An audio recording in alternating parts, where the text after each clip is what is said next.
Hello there. Hello there. Let's talk about it. Let's get into the grease. Now, the way I look at it is quite simple. Fantasy Island is a famous TV show that used to come on, and you would see Ricardo Montalban standing there with that little Hawaiian midget, and he always goes, "That plane, bud, that plane." And people come there and have their fantasies done for them on this magical island. Well, somebody decided to make a movie based on these characters. Mr. Rourke,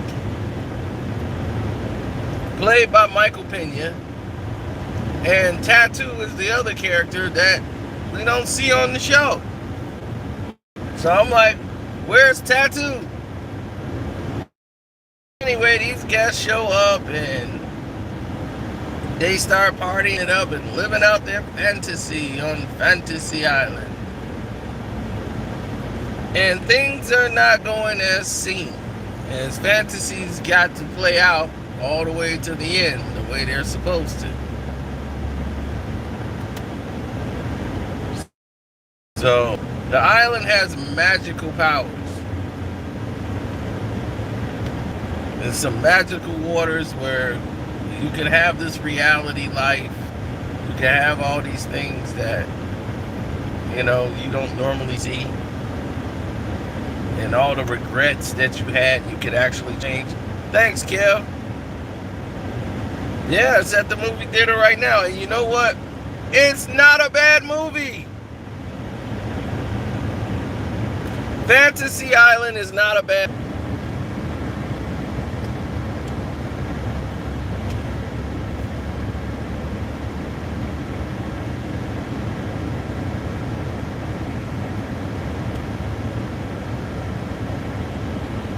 It was decent. It was surprisingly well done. The execution, some of the CGI was terrible, of course, but for the budget they had, they really didn't need that much CGI to begin with. And then in the end, it kind of balanced out. And that just goes to show you can have a movie with flaws in it, but if it works its way out with having a decent ending, or an ending that makes sense, that binds the movie, you could survive it.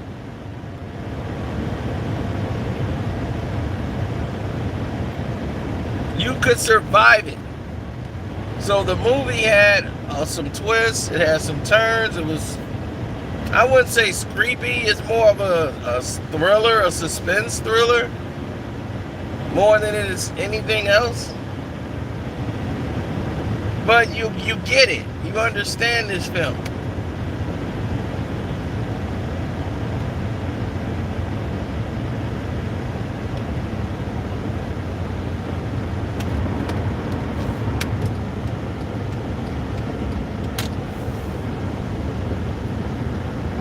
I thought they did an exceptional job with what they had. Michael Pena is an outstanding actor. So in my mind, I'm just like, how is this going this far?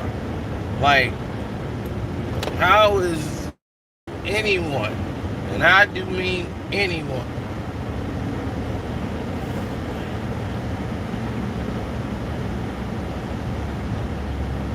push the limits as far as they pushed it?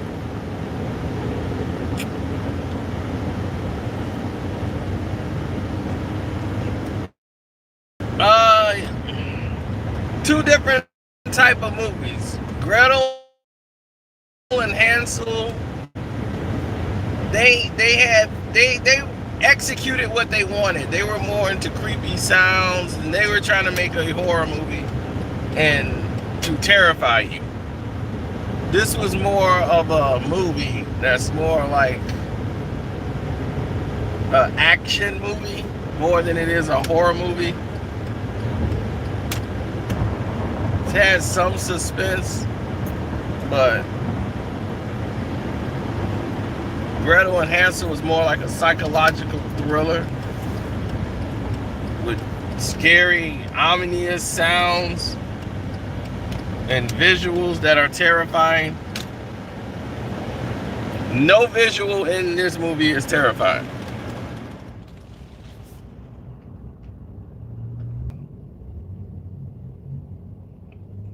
2.5 stars out of 4.